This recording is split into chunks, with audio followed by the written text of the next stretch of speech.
पूरे विधानसभा सत्र में समाजवादी पार्टी के सवालों का शोर सदन के कूप में यानी वेल में लगातार सुनाई पड़ता है।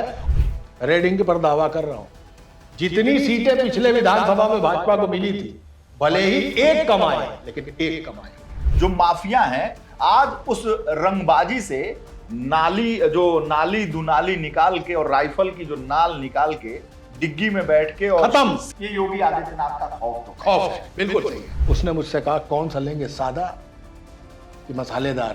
तो हमने कहा नहीं, मसालेदार मतलब बोले मतलब प्रीमियम पेट्रोल लेंगे कि वो वाले लेंगे। हमने कहा बिना प्रीमियम में क्या है? बोले साहब पता तो नहीं, पर गन्ने का रस मिला रहे हो। जिनके घर में चौसर बिछा रहता था और वो अपने मुताबिक चाल चलते थे कि कांग्रेस का ये नेता कहां जाएगा, भाजपा का ये नेता कहां जाएगा, उन्होंने एक सटीक चाल चली और ओवरनाइट, रातों रात नितिन गडकरी लाल टोपी, दूसरा भगवा फटका, पूरा चुनाव इन दो रंगों के बीच में।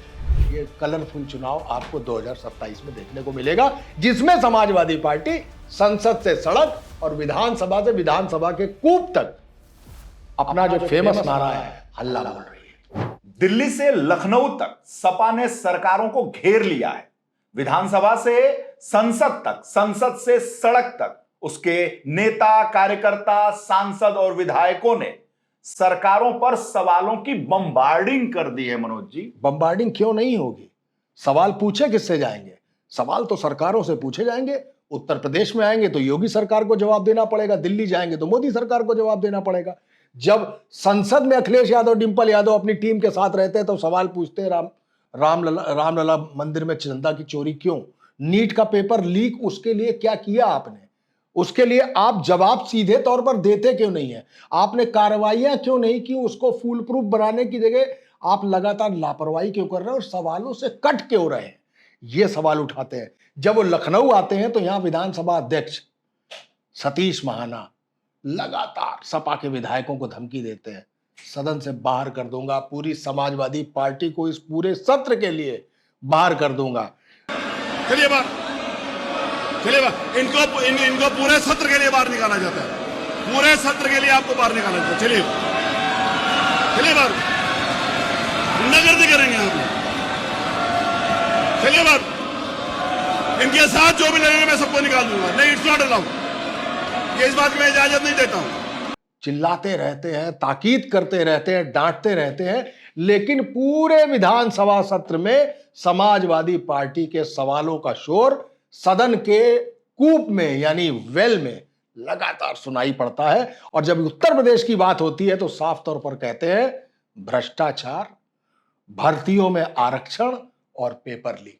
इस पर वो सवाल पूछते हैं। और चूंकि यूपी का मुद्दा है, यूपी में ही अयोध्या है, लिहाजा अयोध्या में चंदा चोरी कैसे और इस पर सरकार ने आज तक श्वेत पत्र जारी क्यों नहीं किया और इस जांच को आगे बढ़ाया क्यों नहीं? इसको सिर्फ 80 लाख पर क्यों सीमित कर दिया? और यहीं तक नहीं, अगर देखें तो चंदा चोरी, चढ़ावा चोरी, पेपर लीक, उसके बाद कानपुर लखनऊ एक्सप्रेसवे कोड़ में खाज की तरह सरकार के सामने खड़ा हो गया। भ्रष्टाचार का यही मुद्दा है, यही मुद्दा है। वो साफ तौर पर कह रहे हैं कि 4000 करोड़ से ज्यादा देश का अब तक का सबसे महंगा एक्सप्रेसवे बनाया है आपने, जिसका उद्घाटन आपने कम से कम आधा दर्जन बार टाला। कभी मोदी आते हैं, कभी नितिन गडकरी आते हैं, कभी ये भी नहीं आते हैं तो कभी राजनाथ भी नहीं आते, कभी एकदम से आ जाते हैं। आते हैं, उद्घाटन होता है, लेट पर लेट। जो पुल बन जाना था 3 साल में, उसको बनते बनते लंबा समय गुजर गया। उस पुल की हालत यह है कि उद्घाटन के बाद उसकी चमड़ी ही नहीं उधड़ी, उसका मांस तक हड्डियों से गायब हो गया। यानी नीचे जहां पर जो बेसिक लेयर थी, उस लेयर के ऊपर मट्टी नम है। उस लेयर की जांच आज की तारीख में कानपुर आईआईटी कर रहा है। यह जांच मट्टी की स्ट्रेंथ, सॉइल टेस्टिंग, ये उस वक्त क्यों नहीं की गई जब यह पुल बन रहा था? और पुल किसको दिया आपने? पुल खुद भारतीय जनता पार्टी के नेता को दिया, जो राज्यसभा भेजा गया, जो आगरा का मेयर था, जो ब्लैक लिस्टेड था, और लगातार आप उसको देते चले जा रहे हैं ठेका। वो आगरा का मुकेश अंबानी कहलाता है। और उसको ब्लैक लिस्ट होने के बाद भी काम कैसे दिया जा रहा है, ये सवाल है बहुत बड़ा। और इस पर एनएचएआई कहता है कि हम बहुत कम लोगों को इतने दिनों तक ब्लैकलिस्ट नहीं रख सकते, क्योंकि हमारे पास इतने मास लेवल पर, इतने बड़े स्केल पर काम करने वाले ठेकेदार नहीं है। यानी आपके पास ठेकेदार नहीं है तो किसी घुरऊ पतवारू को आप देते रहेंगे ठेका, चाहे वो पीछे कितना गड़बड़ कर चुके हैं। और देखिए, टोल फ्री कर दिया गया है पूरा। टोल फ्री क्यों कर दिया गया है? क्योंकि टोल ले ही नहीं सकते आप। बाकी छोड़िए, इसी कंपनी ने, इसी पीएनसी ने लखनऊ कानपुर का हाईवे बनाया था। इनके पास न जाने कितने टोल हैं। उस टोल पर आप जाइए, सड़कें उधड़ी हुई है, जबकि शर्त में लिखा होता है कि इस सड़क का निर्माण, इसका मेंटेनेंस और टोल वसूली आप ही करेंगे। जब आप कर रहे हैं, करोड़ों अरबों की टोल वसूली हो रही है, उसके बाद आप उसी ब्लैक लिस्टेड कंपनी को काम देते। और चुनाव की बेला पर आपने इसका जब उद्घाटन किया तो आपको तो यही लगा होगा ना कि इस एक्सप्रेसवे के नाम पर हम खूब वोट बटोरेंगे। समाजवादी पार्टी का कहना है कि ठेकेदार के जरिए जो एजेंसियां नहीं है, उन्होंने वोट बटोरो तो बाद में, नोट बटोरो पहले कर दिया है। वो भ्रष्टाचार का आरोप अखिलेश यादव की पार्टी लगातार यहां पर लगा रही है और सरकार के पास जवाब नहीं है। पंखे लगाए गए, पंखे लगा के वो सड़क सुखाई जा रही है। ऊपर की जो विटामिन के बाद जो लेयरिंग होती है, उस लेयरिंग को पंखों से सुखाया जा रहा है। पेडिस्टल फैन लगे हैं वहां पे, जिसको हम लोग फर्राटा कहते हैं अपने देहाती भाषा में। वो फर्राटे लगाए गए और अब वहां पे झाड़ू लगा रही हैं औरतें, ताकि उसके ऊपर की बजरी साफ की जा सके। ये भ्रष्टाचार नहीं है? और बताइए, 79,000 जो अनुदेशकों की भर्ती थी, हाईकोर्ट का जब फैसला आया था, उस फैसले पे आप इसको आराम से कर सकते थे, लेकिन आप टाइम बाई करते रहे कि इनमें से एक धड़ा सुप्रीम कोर्ट चला जाएगा, हमारे पास एक और विंडो आ जाएगी, हम उसके बाद इसको करेंगे। आज तक आपने उसका फैसला नहीं किया और कई विश्वविद्यालयों में और कई संस्थानों में भर्तियां निकली। उन भर्तियों में आरक्षण का कोटा पूरा ही नहीं किया गया।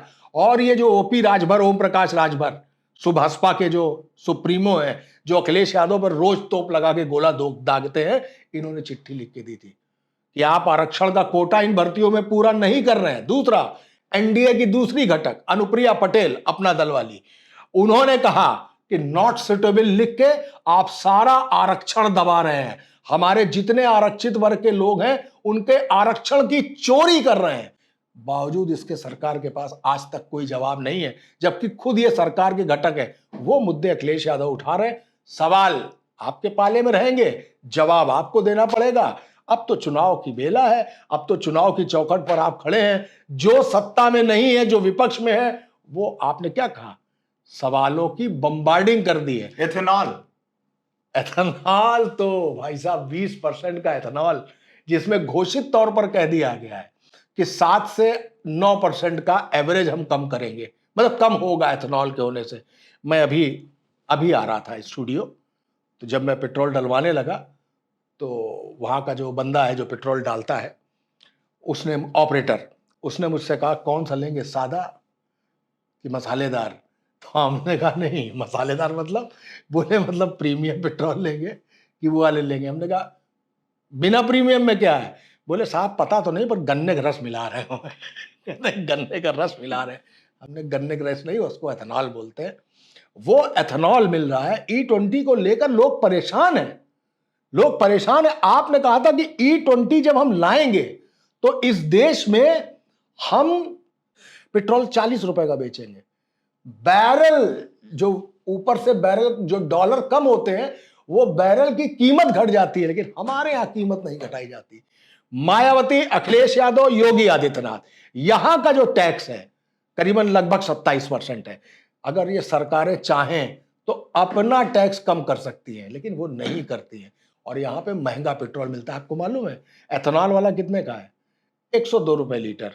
और प्रीमियम पेट्रोल, मतलब जिसमें मजाक की भाषा में गन्ने का रस नहीं मिला है, जिसमें एथेनॉल नहीं मिला है, 110 रुपए।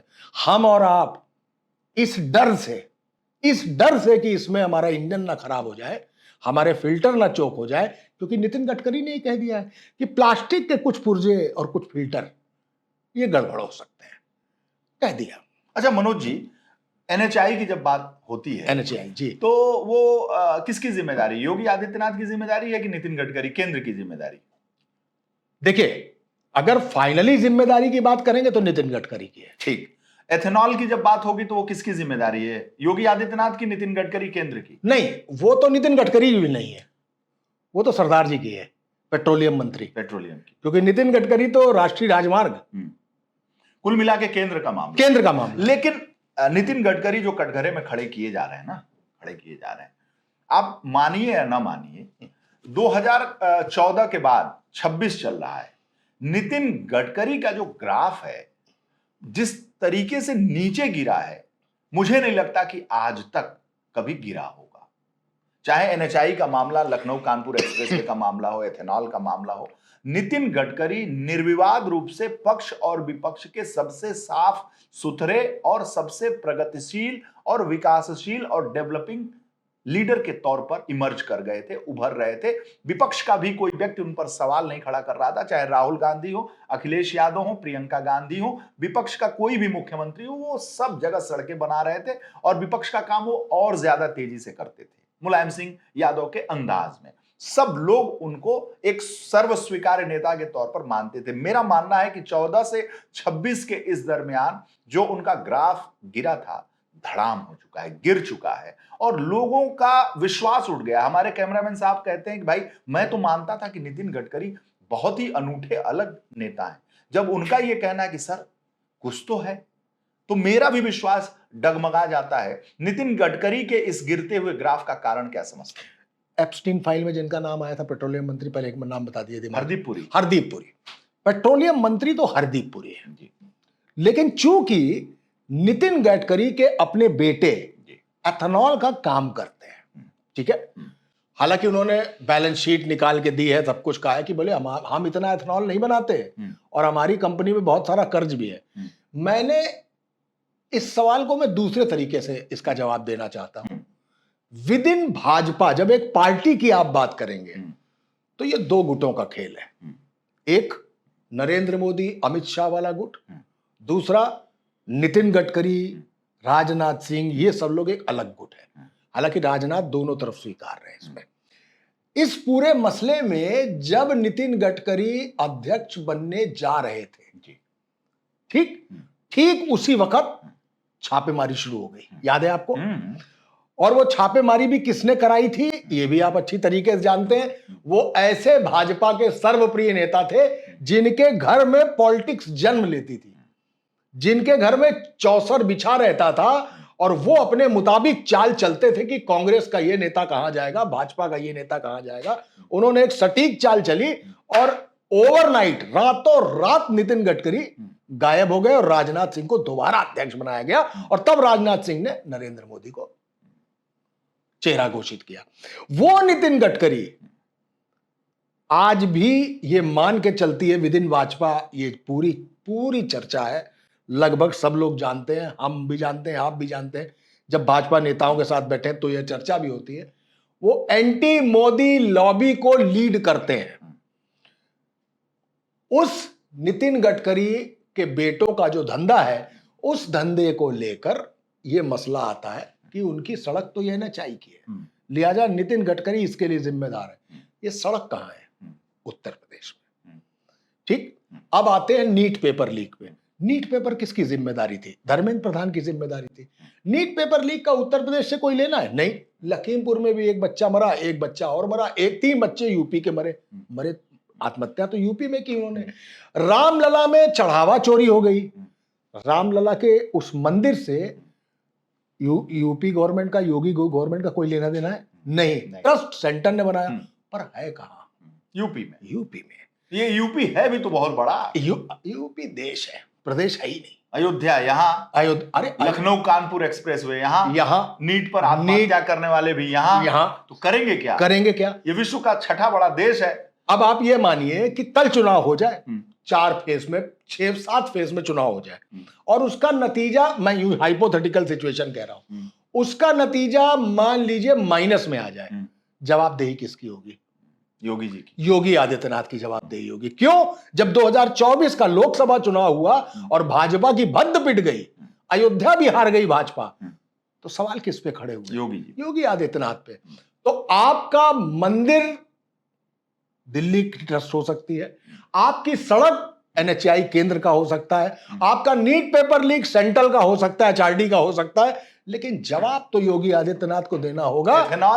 एथेनॉल पे भी जवाब मांगा जा रहा है। तो हर विषय, जो ये सारे विषय है, चंदा चोरी का विषय है, लखनऊ कानपुर एक्सप्रेसवे का विषय है, एथेनॉल का विषय है, पेपर लीक का विषय है, ये जो 4 मुद्दे हैं, विधानसभा का जब सत्र शुरू हुआ, इस पर भी सरकार को घेरने की कोशिश यहां हुई और जंतर मंतर से लेकर संसद को घेरने की कोशिश इन्हीं विषयों पे अभी भी आप देख रहे हैं कि अमित शाह जवाब दो, अमित शाह जवाब दो, अमित शाह भाग क्यों रहे हो, आप आकर जवाब दो। ये तमाम जो सदन में और समाजवादी पार्टी ने यहां पर और दिल्ली में जिस तरीके से प्रदर्शन किया है, संघर्ष किया है और लाल टोपी लगाकर जो अपनी उपस्थिति दर्ज कराई है, उसका इंपैक्ट 2027 के इलेक्शन में क्या होने जा रहा है? देखिए, हाँ बिल्कुल, मैं इसको थोड़ा सा वैसे लूंगा। जब भी किसी बड़े प्रदेश में, मैं छोटे प्रदेशों की बात नहीं कर रहा, प्रदेश बराबर है सब, लेकिन मुख्य क्या है इस देश में, इसमें जब बिहार का चुनाव आएगा, कर्पूरी ठाकुर को भारत, जब बिहार का चुनाव आएगा, जातिगत जनगणना का ऐलान, जब बंगाल का चुनाव आएगा तो महिला आरक्षण बिल के साथ डिलिमिटेशन जोड़ के दे दिया जाएगा, क्योंकि बंगाल में महिलाएं प्रोग्रेसिव है, उसका लाभ उठाने। तो जब सत्ता पक्ष लाभ उठाने की कोशिश करता है तो विपक्ष भी आपकी कमियों को कुरेदने का काम करता है। वो भी खुरपी से खोदेगा आपका पूरा भूतकाल, वर्तमान काल। वो आपकी एंटी इनकम्बेंसी के पोस्टर लगाएगा, होर्डिंग लगाएगा, उसका असर जो पड़ने जा रहा है। मैं फिर आपसे कह रहा हूं, इस उत्तर प्रदेश में जितनी भी सभाएं होंगी, नुक्कड़ से लेके मुख्य रैलियां, उस पे आपको मंच से सुनाई देगा, अरे ये चढ़ावा चोरों की पार्टी एक चीज, अरे ये बच्चों को निर्ममता से मारने वाले नीट के पेपर लीक करने वाली ये सरकार, ये सुनाई देगा। आपको सुनाई देगा कि आप अपने जीवन एड़ी चोटी पसीना बहा के जब एक सपने की तरह कार लाते हैं तो उस कार में जंग पैदा करती है ये सरकार, अपना एथेनॉल डाल के उसमें।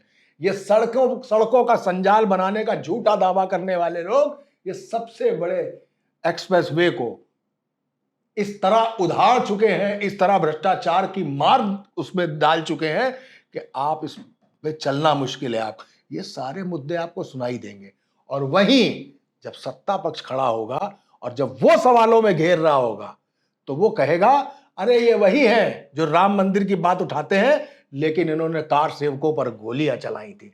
ये भी इस तरीके की बात करेंगे तो ये आपको मुद्दे दिखाई देंगे। और 200% कह रहा हूं, जातिगत जनगणना, यूजीसी, एथेनॉल, सड़क, नीट, चढ़ावा चोरी, इस मसले पर आज की तारीख में मैं आंख बंद करूं और एक आकलन करके देख लूं तो भले ही 1 सीट कम आए पिछली बार से, लेकिन सीट कम आएगी।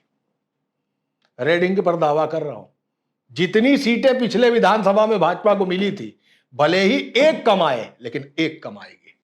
सीटें तो कम होंगी, असर तो वोट पर पड़ेगा ही पड़ेगा, क्योंकि वास्तव में अब युवाओं का मसला आ गया है, बेरोजगारी का मसला आ गया। बेरोजगार कौन है? हम और आप बेरोजगार थोड़ी ना है, और हम और आप युवा भी नहीं है। युवा तो वो है, आज योगी आदित्यनाथ ने कहा है कि हमने मच्छर से माफिया तक खत्म कर दिया। योगी आदित्यनाथ ने बात कही है, मच्छर मतलब पूर्वांचल में जो इंसेफेलाइटिस होता था वो खत्म किया और माफिया से मुक्त कर दिया। ये बात बिल्कुल सही है। योगी आदित्यनाथ का लॉ एंड ऑर्डर, उनकी बुलडोजर बाबा की छवि ने उत्तर प्रदेश में खौफ तो पैदा किया है, लेकिन सरेआम गोरखपुर में तलवार लेकर अगर कोई एक आदमी किसी दूसरे को काट रहा है तो कहीं ना कहीं खौफ कुछ कमजोर होता नजर आ रहा है। ऐसे कई घटनाएं पिछले दिनों में सामने आई हैं जिसने लॉ एंड ऑर्डर पर सवाल खड़े किए हैं। बावजूद इसके योगी आदित्यनाथ ने मायावती के बाद सबसे ज्यादा लॉ एंड ऑर्डर के फ्रंट पर मजबूत काम किया है। जो संगठित अपराध है उसकी कमर तोड़ने का काम बिल्कुल तोड़ी है। जो माफिया है, आज उस रंगबाजी से नाली दुनाली निकाल के और राइफल की जो नाल निकाल के डिग्गी में बैठ के और शीशे के बाहर निकाल के और 1 नंबर प्लेट वाली और ब्लैक कलर की एक कलर की गाड़ियों के साथ 10-90 चौराहे पर हजरतगंज को दहाड़ते हुए, चीरते हुए, गोमती नगर को डराते हुए और पलासियो माल को रौंदते हुए दिखाई नहीं पड़ते। ये योगी आदित्यनाथ का खौफ है। बिल्कुल सही है। गोरखपुर से लेकर बनारस और पूर्वांचल के माफियाओं की किसी की भी बात कर लें, जो अभी जिंदा हैं, जो अभी मरे नहीं हैं, जो जेल में नहीं हैं, जो जिनके ऊपर आरोप लगता है कि वो माफिया हैं, लेकिन आज उनकी भी घिघी बधी हुई है। हाँ। वो भी रामनामी चद्दर ओढ़कर दुबके और सुकपुकाए हुए हैं। बिल्कुल वो भी अपने को सभ्य और भव्य और एलिट दिखाने की कोशिश कर रहे हैं हाँ, बिल्कुल। कि हम बच के रहें। रंगबाजी तो बर्दाश्त नहीं होगी योगी आदित्यनाथ की सरकार में। ये तो योगी आदित्यनाथ ने तय कर दिया है ठीक बात। कि आप होंगे तो, अगर होंगे तो जाएंगे, मरेंगे। आप संगठित अपराध की कमर तो योगी आदित्यनाथ ने तोड़ी है, इससे इनकार नहीं किया जा सकता। अब कोई तलवार लेके किसी को काट दे, हम यहां बैठे हुए हैं, आप पिस्टल निकाल के हमको ठोक दें, ये एक जो अपराध है, जो घर के अंदर इतनी बड़ी जनसंख्या है, ये शायद सरकार या पुलिस के बचाव के लिए एक बड़ा विषय तो है, मुद्दा तो है, लेकिन एक चरित्र का भी एक विषय इन है। टोटलिटी परसेप्शन की बात करेंगे तो मैं कल्याण सिंह, मायावती के बराबर पाता हूं योगी आदित्यनाथ को, बल्कि अगर आप कहेंगे तो 10 नंबर उनको राइटिंग के और ज्यादा ही मिलेंगे। योगी आदित्यनाथ ने क्राइम के फ्रंट पर जबरदस्त काम किया है, इसमें कोई दो राय नहीं। भले ही लखनऊ में पीजीआई के पास एक प्रॉपर्टी डीलर को दिन दहाड़े मार दिया गया हो, भले ही देवरिया में हुआ था कि कुशीनगर में हुआ था, वो जो गेस्ट हाउस के मालिक के बेटे को गोली मार दी गई, गाजीपुर में, वहां गोली मारी गई, दुर्दांत कांड थे, खतरनाक कांड थे। इन सारे कांडों के, तलवार की घटना के बावजूद मैं आपसे कह रहा हूं कि योगी आदित्यनाथ ने कल्याण सिंह और मायावती से ज्यादा काम किया है क्राइम के फ्रंट पर, और बहुत कंट्रोल्ड है उत्तर प्रदेश। बावजूद इसके इन सारी चीजों का जवाब आपको देना होगा।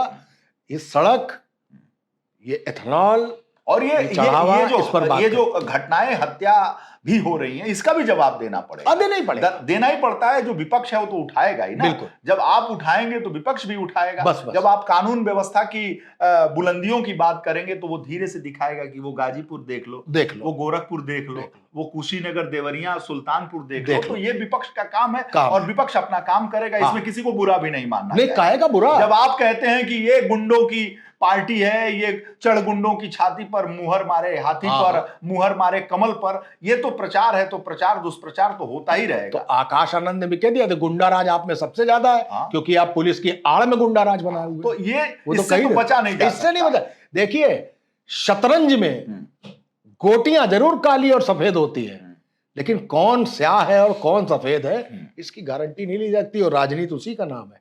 राजनीति कट थ्रोट होती है, इसमें गला काट प्रतियोगिता होती है, और गला काट में कौन किन आरोपों को कहां तक ले जाए, वो भी अब सोशल मीडिया के जमाने में आप कह ही नहीं सकते। तो इस पूरे दिल्ली से लेकर और लखनऊ तक जो लाल टोपी वाले हैं, समाजवादी पार्टी के जो नेता हैं, डिंपल यादव, अखिलेश यादव, धर्मेंद्र यादव, अक्षय यादव, अंशुल यादव, और तमाम जो अवधेश प्रसाद से लेकर राजीव राय से लेकर आनंद भदौरिया, और आनंद भदौरिया से लेकर सुनील साजन, और सुनील साजन से लेकर अनुराग भदौरिया से लेकर तमाम धर्मेंद्र जितेंद्र हैं, जिस तरीके से परफॉर्मेंस उन्होंने किया है, उसको कैसे देखते हैं? देखिए, आपको इस चुनाव में 2 रंग दिखाई देंगे, एक लाल टोपी, दूसरा भगवा फटका। पूरा चुनाव इन 2 रंगों के बीच में है, लाल में और भगवे में। अब इसके बीच में नीला किस तरफ जाके किस रंग को अलग रंग देता है, और कांग्रेस का तिरंगा थोड़े थोड़े अंश लेकर कहां किसके संग जुड़ता है और कैसे क्या करता है, यह मुख्य लड़ाई लाल और भगवे के बीच में है। यह मुख्य लड़ाई मुसलमान, यादव और हिंदुत्ववाद के बीच में है, क्योंकि यहां हिंदुत्व है पर चुनाव की जो चौसर बिछी है वो जातिगत दिखाई दे रही। धार्मिक चुनाव नहीं होने जा रहा। उसको देखते हुए यह देखना होगा कुर्मी किस तरफ जा रहा है, किस तरफ पासी जा रहा है, किस तरफ ठाकुर तो मुझे लगता है कि भाजपा पे ही जाएगा। ब्राह्मण एक डिसाइसिव फैक्टर है, ब्राह्मण एक जबरदस्त डिसाइसिव फैक्टर है। अखिलेश यादव ने कितने टिकट दिए थे पिछली बार? 64 टिकट दिए थे। अभी तो पवन पांडे का टिकट पहला घोषित कर दिया। और 73 टिकट भाजपा ने दिए थे और 64 अकेले दिए थे समाजवादी पार्टी ने। तो समाजवादी पार्टी ब्राह्मणों को लेके क्या खेल करने जा रही है, ये एक बात है। और भाजपा इन नाराज ब्राह्मणों को कैसे मनाने जा रही है, कितने टिकट देगी, किस समीकरण के हिसाब से देगी, देखना पड़ेगा। मजेदार चुनाव है, सवालों और जवाबों का, आरोपों का, ललकारों का, क्लस्टर बॉम्बिंग का, ये कलरफुल चुनाव आपको 2027 में देखने को मिलेगा, जिसमें समाजवादी पार्टी संसद से सड़क और विधानसभा से विधानसभा के कूप तक अपना जो फेमस नारा है, हल्ला बोल